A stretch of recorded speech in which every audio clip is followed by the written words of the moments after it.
ओम शांति।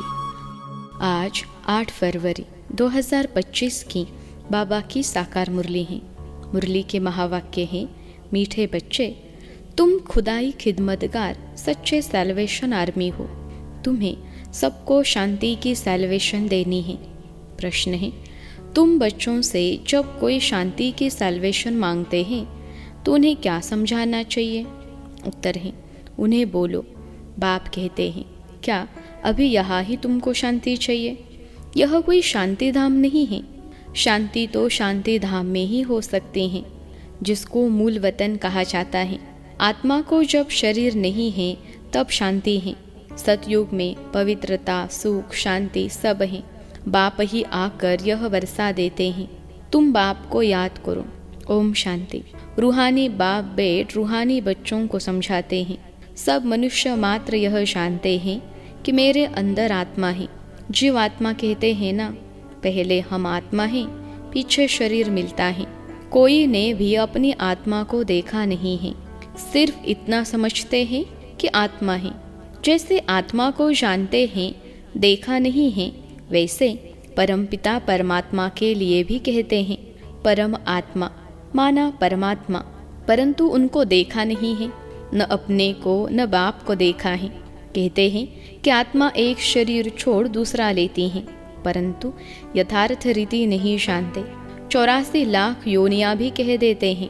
वास्तव में 84 जन्म हैं, परंतु यह भी नहीं जानते कि कौन सी आत्माएं कितने जन्म लेती हैं। आत्मा बाप को पुकारती हैं, परंतु न देखा है न यथार्थ रीति जानती हैं। पहले तो आत्मा को यथार्थ रीति जानते, तब बाप को जानते। अपने को ही नहीं जानते तो समझाए कौन? इसको कहा जाता है सेल्फ रियलाइज करना। सो बाप बिगर तो कोई करा न सके। आत्मा क्या है, कैसे है, कहाँ से आत्मा आती है, कैसे जन्म लेती है, कैसे इतनी छोटी आत्मा में 84 जन्मों का पार भरा हुआ है, यह कोई भी नहीं जानते। अपने को नहीं जानते तो बाप को भी नहीं जानते। यह लक्ष्मी नारायण भी मनुष्य का मर्तबा है ना, इन्होंने यह मर्तबा कैसे पाया, यह कोई भी नहीं जानते। जानना तो मनुष्य को ही चाहिए ना। कहते हैं यह वैकुंठ के मालिक थे, परंतु उन्होंने यह मालिक बना लिया कैसे? फिर कहाँ गए? कुछ भी नहीं जानते। अब तुम तो सब कुछ जानते हो, आगे कुछ भी नहीं जानते थे। जैसे बच्चा पहले जानता है क्या कि बैरिस्टर क्या होता, पढ़ते पढ़ते बैरिस्टर बन जाता है। तो यह लक्ष्मी नारायण भी पढ़ाई से बने हैं। बैरिस्टरी, डॉक्टरी आदि सबके किताब होते हैं ना। इनका किताब फिर ही गीता, वह भी किसने सुनाई, राजो किसने सिखाया, यह कोई नहीं जानते। उसमें नाम बदल लिया है। शिव जयंती भी मनाते हैं, वही आकर तुमको कृष्णपुरी का मालिक बनाते हैं। श्री कृष्ण स्वर्ग का मालिक था ना, परंतु स्वर्ग को भी जानते नहीं तो क्या कहते कि श्री कृष्ण ने द्वापर में गीता सुनाई। श्री कृष्ण को द्वापर में ले गए हैं, लक्ष्मी नारायण को सतयुग में, राम को त्रेता में। उपद्रव लक्ष्मी नारायण के राज्य में नहीं दिखाते। श्री कृष्ण के राज्य में कंस, राम के राज्य में रावण आदि दिखाए हैं। यह किसको पता नहीं कि राधे कृष्ण ही लक्ष्मी नारायण बनते हैं। बिल्कुल ही अज्ञान अंधियारा है। अज्ञान को अंधियारा कहा जाता है, ज्ञान को रोशनी कहा जाता है। अब सोजरा करने वाला कौन? वह है बाप। ज्ञान को दिन, भक्ति को रात कहा जाता है। तुम अभी समझते हो, यह भक्ति मार्ग भी जन्म जन्मांतर चलता आया है। सीढ़ी उतरते आए हैं, कला कम होती जाती है, मकान नया बनता है, फिर दिन प्रतिदिन आयु कम होती जाएगी। 3/4 पुराना हुआ तो उनको पुराना ही कहेंगे। बच्चों को पहले तो यह निश्चय चाहिए कि यह सर्व का बाप है, जो ही सर्व की सद्गति करते हैं। सर्व के लिए पढ़ाई भी पढ़ाते हैं, सर्व को मुक्ति धाम ले जाते हैं। तुम्हारे पास एम ऑब्जेक्ट है। तुम यह पढ़ाई पढ़कर जाए अपनी गद्दी पर बैठेंगे, बाकी सबको मुक्ति धाम में ले जाएंगे। चक्र पर जब समझाते हो तो उसमें दिखाते हो कि सतयुग में यह अनेक धर्म है नहीं। उस समय वह आत्माएं निराकारी दुनिया में रहती हैं। यह तो तुम जानते हो कि यह आकाश पोलार है। वायु को वायु कहेंगे, आकाश को आकाश। ऐसे नहीं कि सब परमात्मा है। मनुष्य समझते हैं कि वायु में भी भगवान है, आकाश में भी भगवान है। अब बाप बेट सब बातें समझाते हैं। बाप के पास जन्म तो लिया, फिर पढ़ाते कौन है? बाप ही रूहानी टीचर बन पढ़ाते हैं। अच्छा, पढ़कर पूरा करेंगे तो फिर साथ ले जाएंगे, फिर तुम आएंगे पाड़ बजाने। सतयुग में पहले पहले तुम ही आए थे, अब फिर सब जन्मों के अंत में आकर पहुँचे हो, फिर पहले आएंगे। अब बाप कहते हैं दौड़ी लगाओ, अच्छी रीति बाप को याद करो, औरों को भी पढ़ाना है, नहीं तो इतने सबको पढ़ाए कौन? बाप का ज़रूर मददगार बनेंगे ना। खुदाई खिदमतगार भी नाम है ना। अंग्रेजी में कहते हैं सैल्वेशन आर्मी। कौन सी सैल्वेशन चाहिए? सब कहते हैं शांति की सैल्वेशन चाहिए, बाकी वह कोई शांति की सैल्वेशन थोड़े ही देते हैं। जो शांति की सैल्वेशन मांगते हैं उन्हें बोलो, बाप कहते हैं क्या अभी यहाँ ही तुमको शांति चाहिए? यह कोई शांति धाम थोड़े ही है। शांति तो शांति धाम में ही हो सकती है, जिसको मूल वतन कहा जाता है।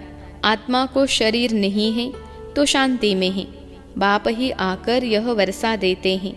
तुम्हारे में भी समझाने की बड़ी युक्ति चाहिए। प्रदर्शनी में अगर हम खड़े होकर सबको सुने तो बहुतों की भूलें निकाले, क्योंकि समझाने वाले नंबरवार तो है ना। सब एक रस होते तो ब्राह्मणी ऐसे क्यों लिखती कि फलाने आकर भाषण करे? अरे तुम भी ब्राह्मण हो ना। बाबा फलाने हमारे से होशियार हैं, होशियारी से ही मनुष्य दर्जा पाते हैं ना, नंबरवार तो है ना। जब इम्तहान की रिजल्ट निकलेगी तो फिर तुमको आपे ही साक्षात्कार होगा, फिर समझेंगे। हम तो श्रीमत पर नहीं चलते। बाप कहते हैं कोई भी विकर्म मत करो, देहधारी से लागत नहीं रखो। यह तो 5 तत्वों का बना हुआ शरीर है ना। 5 तत्वों की थोड़े ही पूजा करनी है व याद करना है। भल इन आँखों से देखो, परंतु याद बाप को करना है। आत्मा को अब नॉलेज मिली है, अब हमको घर जाना है, फिर वैकुंठ में आएंगे। आत्मा को समझ सकते हैं, देख नहीं सकते। वैसे यह भी समझ सकते हैं, हाँ, दिव्य दृष्टि से अपना घर व स्वर्ग देख सकते हैं। बाप कहते हैं बच्चे मन मना भव, मध्याजी भव माना। बाप को और विष्णुपुरी को याद करो, तुम्हारी एम ऑब्जेक्ट ही यह है। बच्चे जानते हैं हमको अभी स्वर्ग में जाना है, बाकी सबको मुक्ति में जाना है। सब तो सतयुग में आ नहीं सकते। तुम्हारा है डिटेज्म, यह हो गया मनुष्य का धर्म। मूल वतन में तो मनुष्य नहीं है ना, यहाँ है मनुष्य सृष्टि। मनुष्य ही तमो प्रधान और फिर सतो प्रधान बनते हैं। तुम पहले शूद्र वर्ण में थे, अभी ब्राह्मण वर्ण में हो। यह वर्ण सिर्फ भारतवासियों के हैं, और कोई भी धर्म को ऐसे नहीं कहेंगे ब्राह्मण वंशी सूर्यवंशी। इस समय सब शूद्र वर्ण के हैं, जड़ जड़ीभूत अवस्था को पाए हुए हैं। तुम पुराने बने तो सारा झाड़ जड़ जड़ीभूत तमो प्रधान बना है, फिर सारा झाड़ थोड़े ही सतो प्रधान बन जाएगा। सतो प्रधान नए झाड़ तो सिर्फ देवी देवता धर्म वाले ही हैं। फिर तुम सूर्यवंशी से चंद्रवंशी बन जाते हो, पुनर्जन्म तो लेते हो ना। फिर वैश्य शूद्रवंशी, यह सब बातें हैं नहीं। हमको पढ़ाने वाला ज्ञान का सागर है, वही पतित पावन सर्व का सद्गति दाता है। बाप कहते हैं तुमको ज्ञान मैं देता हूँ, तुम देवी देवता बन जाते हो, फिर यह ज्ञान रहता नहीं। ज्ञान दिया जाता है अज्ञानियों को। सभी मनुष्य अज्ञान अंधियारे में हैं, तुम हो सोजरे में। इनके 84 जन्मों की कहानी तुम जानते हो। तुम बच्चों को सारा ज्ञान है। मनुष्य तो कहते भगवान ने यह सृष्टि रची ही क्यों, क्या मोक्ष नहीं मिल सकता? अरे यह तो बना बनाया खेल है, अनादि ड्रामा है ना। तुम जानते हो आत्मा एक शरीर छोड़ जाकर दूसरा लेती है, इसमें चिंता करने की दरकार ही क्या? आत्मा ने जाकर अपना दूसरा पाड़ बजाया, रोते तब जब वापिस चीज़ मिलनी हो, वापिस तो आती नहीं, फिर रोने से क्या फ़ायदा? अभी तुम सबको मोहचित बनना है, कब्रिस्तान से मोह क्या रखना है? इसमें तो दुख ही दुख है। आज बच्चा है, कल बच्चा भी ऐसा बन जाता जो बाप की पाग उतारने में भी देरी न करे, बाप से ही लड़ पड़ते हैं। इसको कहा ही जाता है निधन की दुनिया। कोई धनी धोनी है नहीं जो शिक्षा दे। बाप जब ऐसी हालत देखते हैं तो धन का बनाने आते हैं। बाप ही आकर सबको धन का बनाते हैं। धनी आकर सब झगड़े मिटा देते हैं। सतयुग में कोई झगड़ा होता नहीं, सारी दुनिया के झगड़े मिटा देते, फिर जय जयकार हो जाती हैं। यहाँ मेजॉरिटी माताओं की है, दासी भी इनको समझते हैं। हथियाला बांधते समय कहते हैं तुम्हारा पति ही ईश्वर गुरु आदि सब कुछ है। पहले मिस्टर फिर मिसेस। अब बाप आकर माताओं को आगे रखते हैं। तुम्हारे ऊपर कोई जीत पा न सके। तुमको बाप सब कायदे सिखला रहे हैं। मोहजीत राजा की एक कथा है, वह सब बनाई हुई कहानियां हैं। सतयुग में तो अकाले मृत्यु होती ही नहीं। समय पर एक शरीर छोड़ दूसरा ले लेते हैं, साक्षात्कार होता है। अब यह शरीर बूढ़ा हुआ है, फिर नया लेना है। छोटा बच्चा जाकर बनना है, खुशी से शरीर छोड़ देते हैं। यहाँ तो भल कितने भी बूढ़े होंगे, रोगी होंगे और समझेंगे भी कि कहाँ यह शरीर छूट जाए तो अच्छा है, फिर भी मरने के समय रोएंगे ज़रूर। बाप कहते हैं अभी तुम ऐसी जगह चलते हो जहाँ रोने का नाम नहीं, वहाँ तो खुशी ही खुशी रहती है। तुमको कितनी अपार बेहद की खुशी रहनी चाहिए। अरे हम विश्व के मालिक बनते हैं। भारत सारे विश्व का मालिक था, अभी टुकड़ा टुकड़ा हो गया है। तुम ही पूज्य देवता थे, फिर पुजारी बनते हो। भगवान थोड़े ही आपे ही पूज्य आपे ही पुजारी बनेंगे। अगर वह भी पुजारी बने तो फिर पूज्य कौन बनाए। ड्रामा में बाप का पार्ट ही अलग है। ज्ञान का सागर एक है, उस एक की ही महिमा है। जबकि ज्ञान का सागर है तो कब आकर ज्ञान देवे जो सदगति हो। ज़रूर यहाँ आना पड़े। पहले तो बुद्धि में यह बिठाओ कि हमको पढ़ाने वाला कौन है। त्रिमूर्ति, गोला और झाड़, यह है मुख्य चित्र। झाड़ को देखने से झट समझ जाएंगे हम तो फलाने धर्म के हैं, हम सतयुग में आ नहीं सकते।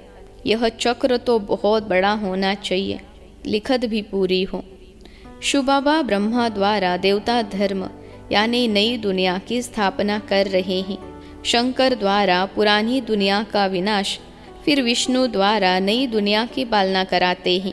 यह सिद्ध हो जाए। ब्रह्मा सो विष्णु, विष्णु सो ब्रह्मा, दोनों का कनेक्शन है ना। ब्रह्मा सरस्वती सो फिर लक्ष्मी नारायण बनते हैं। चढ़ती कला एक जन्म में होती है, फिर उतरती कला में 84 जन्म लगते हैं। अब बाप कहते हैं वह शास्त्र आदि राइट है व मैं राइट हूँ। सच्चे सत्य नारायण की कथा तो मैं सुनाता हूँ। अभी तुमको निश्चय है कि सत्य बाप द्वारा नर से नारायण बन रहे हैं। पहली मुख्य यह भी एक बात है कि मनुष्य को कभी बाप, टीचर, गुरु नहीं कहा जाता। गुरु को कभी बाबा व टीचर कहेंगे क्या। यहाँ तो शुबाबा के पास जन्म लेते हो, फिर शुबाबा तुमको पढ़ाते हैं, फिर साथ भी ले जाएंगे। मनुष्य तो ऐसा कोई होता नहीं जिसको बाप, टीचर, गुरु कहा जाए। यह तो एक ही बाप है, उनको कहा जाता है सुप्रीम फादर। लौकिक बाप को कभी सुप्रीम फादर नहीं कहेंगे। सब याद भी उनको करते हैं, वह बाप तो है ही। दुख में सब उनको याद करते हैं, सुख में कोई नहीं करते, तो वह बाप ही आकर स्वर्ग का मालिक बनाते हैं। अच्छा, मीठे मीठे सिखलते बच्चों प्रति माता पिता बाप दादा का याद, प्यार और गुड मॉर्निंग। रूहानी बाप की रूहानी बच्चों को नमस्ते। हम रूहानी बच्चों की सिखलते रूहानी माता पिता बाप दादा को याद, प्यार, गुड मॉर्निंग और नमस्ते बाबा नमस्ते। धारणा के लिए मुख्य सार। पहली पॉइंट है 5 तत्वों के बने हुए इन शरीरों को देखते हुए याद बाप को करना है। कोई भी देहधारी से लागत यानी लगाव नहीं रखना है, कोई विकर्म नहीं करना है। दूसरी पॉइंट है इस बने बनाए ड्रामा में हर आत्मा का अनादि पार्ट है। आत्मा एक शरीर छोड़ दूसरा लेती है, इसलिए शरीर छोड़ने पर चिंता नहीं करनी है, मोहजीत बनना है। आज का वरदान है, संपूर्ण आहुति द्वारा परिवर्तन समारोह मनाने वाले दृढ़ संकल्पधारी भव। संपूर्ण आहुति द्वारा परिवर्तन समारोह मनाने वाले दृढ़ संकल्पधारी भव। विश्लेषण है, जैसे कहावत है, धरत परिये धर्म न छोड़िए, तो कोई भी सरकमस्टांस आ जाए, माया के महावीर रूप सामने आ जाए, लेकिन धारणाएं न छूटें। संकल्प द्वारा त्याग की हुई बेकार वस्तुएं संकल्प में भी स्वीकार न हो। सदा अपने श्रेष्ठ स्वमान, श्रेष्ठ स्मृति और श्रेष्ठ जीवन के समर्थी स्वरूप द्वारा श्रेष्ठ पाठधारी बन श्रेष्ठता का खेल करते रहो। कमजोरियों के सब खेल समाप्त हो जाएं। जब ऐसी संपूर्ण आहुति का संकल्प दृढ़ होगा, तब परिवर्तन समारोह होगा। इस समारोह की डेट अब संगठित रूप में निश्चित करो। आज का स्लोगन है, रियल डायमंड बनकर अपने वाइब्रेशन की चमक विश्व में फैलाओ। रियल डायमंड बनकर अपने वाइब्रेशन की चमक विश्व में फैलाओ। अव्यक्त इशारे, एकांत प्रिय बनो, एकता और एकाग्रता को अपनाओ। साधारण सेवाएं करना ये कोई बड़ी बात नहीं है, लेकिन बिगड़ी को बनाना, अनेकता में एकता लाना ये बड़ी बात है। बाप दादा यही कहते हैं कि पहले एक मत, एक बल, एक भरोसा और एकता साथियों में, सेवा में, वायुमंडल में हो। अच्छा, ओम शांति।